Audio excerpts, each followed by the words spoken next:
KVS recruitment 2021 के बारे में बात करेंगे, जिसमें पीजीटी, पीआरटी, ठीक है, पीजीटी, पीआरटी, टीजीटी, लाइब्रेरियन के बारे में हम बात करेंगे कि इसकी वैकेंसीज कब तक आने की संभावना है, कब एग्ज़ाम होगा। इसके पहले कुछ और भी बातें जैसे बात करेंगे 2018 के वैकेंसीज आई, ठीक है, उसके बाद 2019 में वैकेंसीज नहीं आई। उसके रिक्रूटमेंट प्रोसेस होते होते 2019 के फाइनल तक यहाँ पे उसका फाइनल तो हो चुका, लेकिन उसके बाद की जो वैकेंसीज आई नहीं 2019 के एंड तक भी, ठीक है। 2020 की अगर बात करते हैं तो कोविड-19 जैसे महामारी के कारण कोई रिक्रूटमेंट आया नहीं इसका।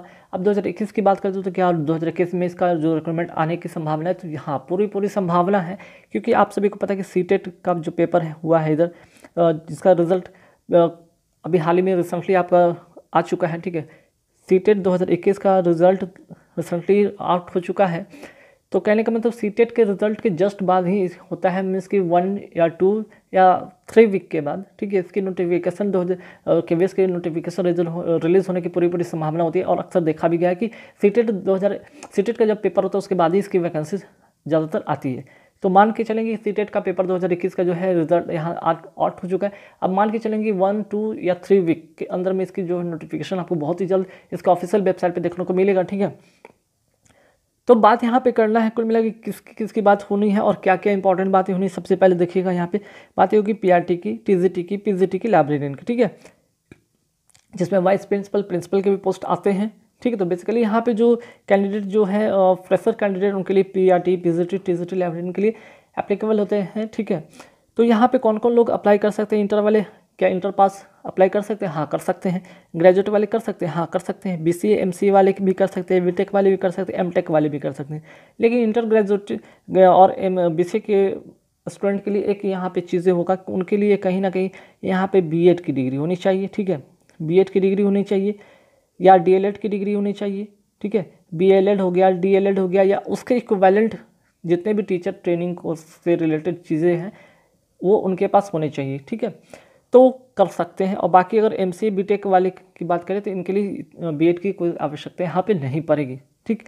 तो चलिए कुल मिलाकर इनके सारे डिटेल्स वीडियो के अंत तक देखिएगा, सारे डिटेल्स आपको मिल जाएंगे कि किस इंटर वाले के लिए क्या क्या होते हैं, ग्रेजुएट वाले के लिए क्या क्या यहाँ पे एलिजिबिलिटी क्राइटेरिया है, बीसीए वाले के लिए क्या एलिजिबिलिटी का क्राइटेरिया है, एमसीए बीटेक एमटेक वाले के लिए क्या क्या एलिजिबिलिटी एंड क्राइटेरिया है, क्या क्वालिफिकेशन, सारी चीज़ इस वीडियो में मेंशन होंगे। अब हम बात करेंगे, ठीक है, अगर नोटिफिकेशन अगर रिलीज़ हो जाता है आपको मार्च तक, ठीक है, अगर मिड मार्च तक या आफ्टर 15 मार्च के बाद अगर इसकी जो नोटिफिकेशन रिलीज होती है तो एग्ज़ाम कब तक होगा? तो एग्ज़ाम हम समझते हैं कि 3 मंथ्स लगते हैं, ठीक है, 3 मंथ लगते हैं नोटिफिकेशन रिलीज के बाद इसके एग्ज़ाम होने के। तो 3 मंथ के मान के चले, अगर मार्च में होता है तो जून जुलाई, है ना, मार्च हो गया, अप्रैल मई जून, तो जुलाई में होने की इसकी पूरी संभावना होगा इसके एग्ज़ाम का, ठीक है। एज की बात करते हैं तो मिनिमम 18 और मैक्सिमम 40 ईयर्स का एज होता है। बाकी कुछ पोस्ट के लिए जैसे पीजीटी, पीआरटी, टीजीटी के लिए थोड़े एज में वेरिएशन देखने को मिलेंगे, जो कि आगे वीडियो में आपको मिल जाएगा, ठीक है। वैकेंसीज की बात करें तो वैकेंसीज लगभग 8000 के अराउंड आपको वैकेंसीज देखने को बन सकता है, ठीक है, लगभग 8000 के अराउंड वैकेंसी देखने को बन सकता है। कुछ दिन पहले अगर बात करें तो शिक्षा मंत्री इस पर कुछ बातें भी किए थे इस नोटिफिकेशन को रिलीज को लेकर, इसकी वैकेंसीज को लेकर, लेकिन उसके बाद भी यहाँ पर नोटिफिकेशन देखने को नहीं मिला।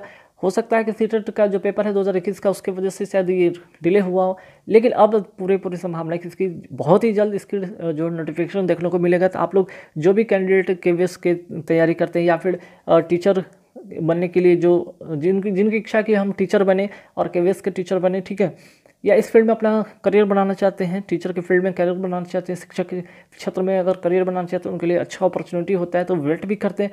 खैर यहाँ पे उनको बहुत ही निराशा हुई होगी क्योंकि वैकेंसीज केवीएस की आई नहीं 2 साल से, तो उनको तो कहीं ना कहीं इस चीज़ का सामना करना पड़ेगा, परेशानी का सामना करना पड़ेगा इसको लेकर।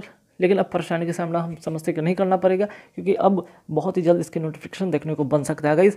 तो हम लोग भी उम्मीद कर सकते हैं, आप भी उम्मीद करेंगे, 100% तो नहीं कह सकते लेकिन उम्मीद कर सकते हैं कि हाँ इसकी नोटिफिकेशन बहुत ही जल्द देखने को बनेगा। और बाकी की जानकारी चलिए अब आगे के वीडियो में हम देखते हैं कि इसकी क्या एज क्या होगा, एलिजिबिलिटी क्या होगा, क्राइटेरिया क्या होगा, सिलेबस क्या होते हैं, बाकी जो है एज क्या होंगे और किस किस पोस्ट के लिए क्या क्या क्वालिफिकेशन की ज़रूरत होती है, इन सारे चीज़ के बारे में यहाँ पे आगे वीडियो में देखेंगे। सबसे इंपॉर्टेंट चीज़ तो एलिजिबिलिटी कौन कौन लोग इसको फॉर्म को फिल कर सकते हैं। बहुत सारे ऐसे कैंडिडेट हैं जिन्होंने डिग्री नहीं भी ले रखा हो बीएड का, ठीक है, तब भी या JBT या BTC का तब भी वो फॉर्म अप्लाई कर सकते हैं। तो यहाँ पे बहुत बिग अपॉर्चुनिटी उन लोगों के लिए बन सकता है, तो ध्यान रखिएगा। कौन कौन वैसे लोग हैं जिनको अपॉर्चुनिटी मिल सकता है जो कि बीएड की डिग्री नहीं ले रखे हैं, वो हैं BCA वाले कैंडिडेट।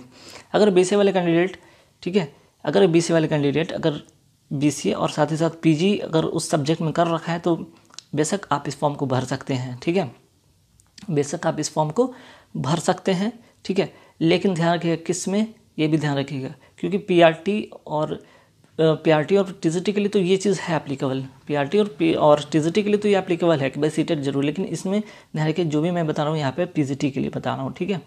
तो PGT में कौन कौन अप्लाई कर सकते हैं भाई, BCA वाले अप्लाई कर सकते हैं, MSc कंप्यूटर साइंस से वो अप्लाई कर सकते हैं जिनके पास अगर डिग्री नहीं है BEd के वाले, ठीक है। MCA वाले कैंडिडेट अप्लाई कर सकते हैं, ठीक है।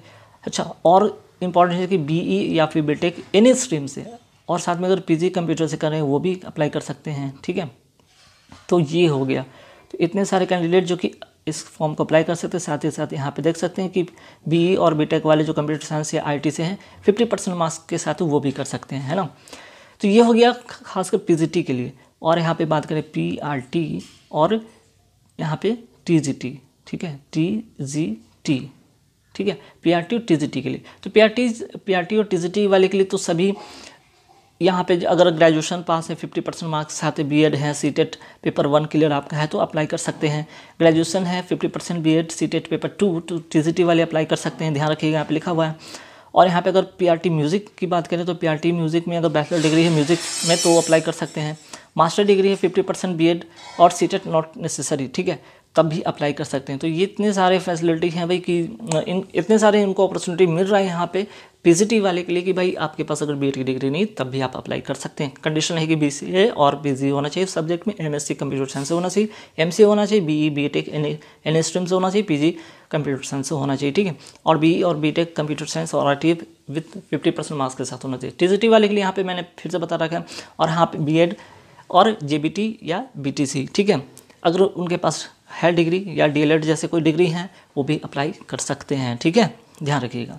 अब आते हैं कुछ और इम्पॉर्टेंट चीज़ कि देखिए मैंने अभी बताया था कि सीटेट पेपर 1 किसके लिए है, तो PRT के लिए 1 to 5 के लिए, सीटेट पेपर 2 6 to 8 जो है यहाँ पे TGT वाले के लिए हैं। अच्छा, सभी में आप जिस पोस्ट के लिए आप अप्लाई करें उसमें एक जो चीज़ है कंप्यूटर नॉलेज यहाँ पे मांगा गया है, मीन्स कि डिज़ायरेबल है, मीन्स कि आपके पास है तो भी अप्लाई करें, नहीं है तो भी अप्लाई कर सकते हैं, ठीक है। कम से कम बेसिक छोटे मोटे नॉलेज होने चाहिए कंप्यूटर के, बस और कुछ खास नहीं। अब आते हैं यहाँ पे सिलेबस की बात कर ले फटाफट। तो सिलेबस में देख लीजिए PGT PRT का जो है 150 मार्क्स का पेपर होता है, ध्यान रखिएगा, जिसमें कि कॉमन में क्या क्या पूछा जाता है, pedagogy, reasoning, English, Hindi, computer, ठीक है, जो कि 70 मार्क्स के होते हैं टोटल। और यहाँ पे टोटल 80 मार्क्स के जो स्पेसिफिक सब्जेक्ट होते हैं जैसे English, Hindi, EVS, math 20 marks के होते हैं। तो 150 आपके जो है मिनट मिलते हैं, 150 मिनट यानी कि 2 घंटा जो होते हैं 30 मिनट, 2 घंटा 30 मिनट का समय आपको यहाँ पे मिलेगा, मीन्स कि 150 मार्क्स के लिए 150 मिनट मिलेंगे, ठीक है, नो नेगेटिव है, सबसे बड़ी बात है। अब आते हैं PGT में क्या होगा भाई, तो PGT में रीजनिंग 40 मार्क्स के पूछे जाएंगे, GK करंट अफेयर्स मिलाकर 20 मार्क्स का जो 40 मार्क्स का पूछे जाएंगे, टीचिंग पेडागोगी से 40 मार्क्स का पूछे जाएंगे, और इंग्लिश हिंदी 15 मीन्स की 30 मार्क्स की यहाँ पे इंग्लिश पूछे जाएंगे, ठीक है। और मैं एक बार फिर से पर्टिकुलर जो PRT वाले हैं, जो PGT वाले हैं या TGT वाले हैं, उनको यहाँ पे प्रॉपर मैं यहाँ पे जो है एलिजिबिलिटी मैं लिख दिया हूँ कि जैसे कि PRT वाले हैं जो कि 50% ग्रेजुएशन होना चाहिए, BEd होना चाहिए, सीटेट पेपर 1 होना चाहिए, competence to teach through Hindi और इंग्लिश मीडियम, मीन्स कि आपको इंग्लिश और हिंदी मीडियम में पढ़ाने की कुशलता होनी चाहिए। प्राइमरी म्यूज़िक टीचर वाले के लिए ध्यान रखिएगा कि बैचलर डिग्री इन म्यूज़िक होना चाहिए। Competence to teach through Hindi and English medium same चीज़ है इसमें भी, ठीक है। तो बस PRT म्यूज़िक वाले के लिए बस यहाँ पे एक चीज़ है, बैचलर डिग्री इन म्यूज़िक है, अप्लाई कर दें, ठीक है। अब आते हैं TGT वाले की बात करते हैं। तो TGT में क्या भाई ग्रेजुएशन 50% BEd होना चाहिए और सीटेट पेपर 2 क्लियर होने चाहिए, ठीक है।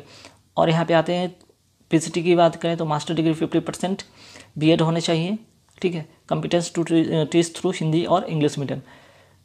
तो यहाँ पे देख सकते हैं कि PGT वाले के लिए मैं फिर से बता दूं कि बहुत सारे उनके अपॉर्चुनिटी थे, जैसे BCA वाले कैंडिडेट अप्लाई कर सकते थे, MCA वाले कैंडिडेट अप्लाई कर सकते थे, MSc वाले कैंडिडेट अप्लाई कर सकते थे, ये उनके पास ये अपॉर्चुनिटी है, ठीक है, उनके पास अपॉर्चुनिटी है।